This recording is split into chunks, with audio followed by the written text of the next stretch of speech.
Manhattan's Morgan Library and Museum hosts a treasure trove of artifacts from across the globe. Once the private domain of the J.P. Morgan banking dynasty, it's currently celebrating its centennial as a public institution and is paying homage to the librarian entrusted to run it for nearly half a century, all while she held on to a secret she feared could bring an end to her career. Belle DeCosta Green was here from a very early time in her career and in Morgan's collecting career and really shaped what this institution is today. So yes, the Morgan is not itself without her story. She can't be erased. Oh, no. 120 years ago, Belle DeCosta Green was hired to organize the personal library of famed financier John Pierpont Morgan, as in J.P. Morgan, and later his son Jack. Both entrusted her to accumulate and catalog one of the world's most valuable collections of books and art for what was then known as the Pierpont Morgan Library, a vocation she was fully committed to for more than 40 years. She was the librarian that made sure that everyone loved the materials that she was showing. There was even a French manuscript that apparently anytime she would take it off the shelf, she would kiss it before giving it to a researcher, and then would do the same thing as she reshelved it. So I think she showed these books a lot of reverence and love, of course. Now the Morgan is showing that reverence to their inaugural director in a new exhibit, Belle DeCosta Green, A Librarian's Legacy. Here we are. And this is Belle. Yep. Erica Chilella and Philip Palmer are the co-curators. She loved to buy rough drafts of literary manuscripts. This is one example, a French manuscript by Honoré de Balzac, one of her great acquisitions. And we have a few more down here.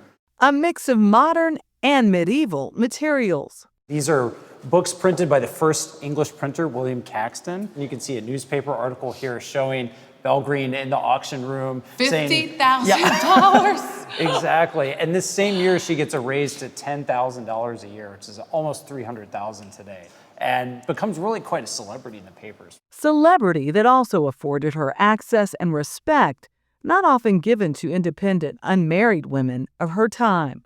She was the kind of person who knew everybody, right? You know those people, they know everybody. Heidi Artizone wrote her biography, An Illuminated Life. How would you characterize her? Belle DeCosta Green could be a lot of different things. She could be gruff, she could be charming, she could be manly, she could be feminine, she could be silly, she could be dead serious.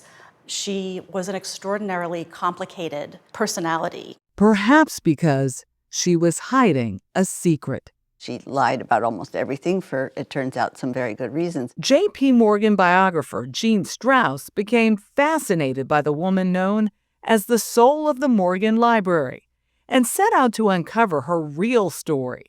Not an easy task. Green destroyed nearly all of her personal papers, but there were rumors based on her appearance. I followed the clues that she left about herself. I went to Washington, where she was born. I got her birth certificate, and the options on a birth certificate were, at that point, were W for white, C for colored. Her birth certificate says colored.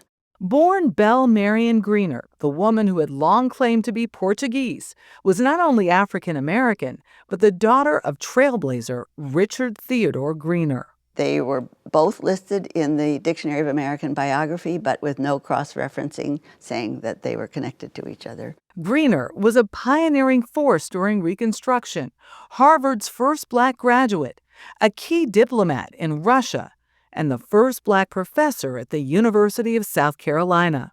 But in a society where skin color determined access to opportunity, passing for white became a familiar escape. One Belle's mother, Genevieve Fleet, believed was the best choice for her family's future. That meant eventually severing all family connections when they moved north and splitting from her activist husband. It remains the family church, the homestead, if you will. We met some of the Fleet family descendants at Mount Zion Church in Georgetown, an African-American congregation co-founded by Belle Green's maternal grandfather. James H. Fleet was one of the founding members of this church. It was part of the Underground Railroad. So this would have been just the center of the community, of the Black Georgetown community. Audrey, Simeon, and Jessica Cabnis knew little of their famous cousin before the exhibit. It's just magnificent to behold and to think that this little woman, this little Black woman from Georgetown, brought this all together. It's just awe-inspiring. Since, the family has spent months learning about Green and her choice to pass. Why do you think Belle embraced it? She grew up like that. They would have already been in African American high society in Georgetown, so she was already held to a certain standard. From a young age, they passed when they needed to, so it was really all she knew. What is the greater takeaway of the story of Belle? It's still unfolding. We've learned so much, but we're just still trying to put it all in perspective. Perspective on a story that almost went untold. We have a couple of acquisitions in the final case here. They're actually her final manuscript acquisitions. And one is a Frederick Douglass letter, and we also have an Ethiopian gospel book from the early 1400s. So what does it mean that she made these acquisitions of African American history and African culture at the end of her career? I think there's some speculation, would these be acquisitions she might have made had she not had to hide her identity? Belle DaCosta Green was celebrated as many things in her lifetime: a scholar, a curator, a librarian. Now, 75 years after her death, she is finally being celebrated for the woman she really was. Passing really is about defining who you are and having the right to define who you are.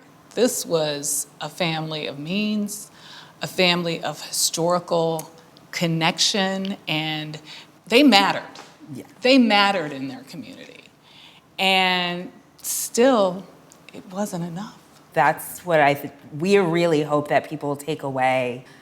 Genevieve, Belle Green's mother, really wanted the best for her children. She knew her children had the ability to be great. And as we see with Belle Green's legacy, she was seen for how she wanted to be seen, for that full sense of self, regardless of race.